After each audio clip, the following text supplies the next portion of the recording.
How to buy NFTs.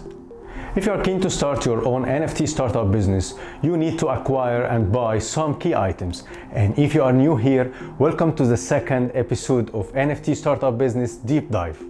I'm Michael Tadros, the professor. I have a diversified experience for many years working as a consultant for startup businesses and entrepreneurs, as well as a project manager for agile, scrum, lean, and conventional projects. Now, if you are wondering how to acquire and buy NFTs, let's get to it.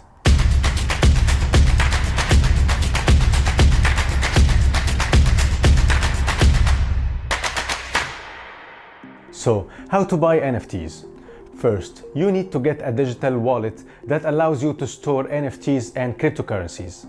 You will likely need to purchase some cryptocurrencies like Ethereum or others, depending on what currencies your NFT provider accepts. You can buy crypto using a credit card on platforms like Coinbase, Kraken, eToro, Robinhood, and even PayPal. You will then be able to move it from the exchange to your wallet of choice. You want to keep fees in mind as you research options. Most exchanges charge at least a percentage of your transaction when you buy crypto. Here are two examples of featured partners to help you in purchasing NFTs. Sorare is a fantasy game of football where players buy, sell, trade, and manage a virtual team with digital player cards. The game uses blockchain technology based on Ethereum and was developed in 2018 by Nicolas Julia and Adrian Montfort.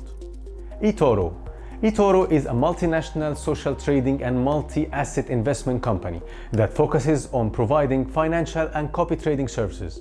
eToro is a great choice for beginners since its trading platform is easy to learn and not overly complex.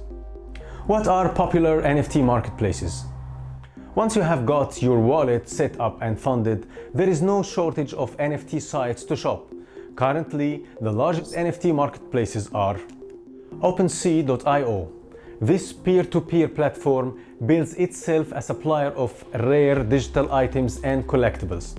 To get started, all you need to do is create an account to browse NFT collections. You can also sort pieces by sales volume to discover new artists. Rarible. Similar to OpenSea, Rarible is a democratic open marketplace that allows artists and creators to issue and sell NFTs. Foundation.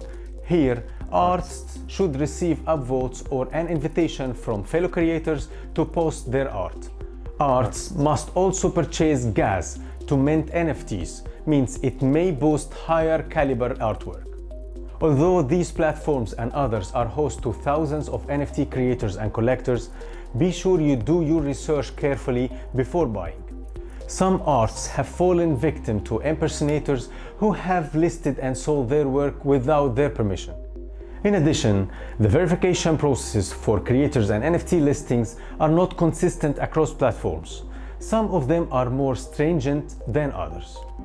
Now, here is the tricky question. Should you buy NFTs? It depends. Some people say NFTs are risky because their future is uncertain and we don't yet have a lot of history to judge their performance. Since NFTs are so new, it may be worth investing small amounts to try it out for now. In other words, investing in NFTs is a largely personal decision. If you have money to spare, it means be worth considering, especially if a piece holds meaning for you.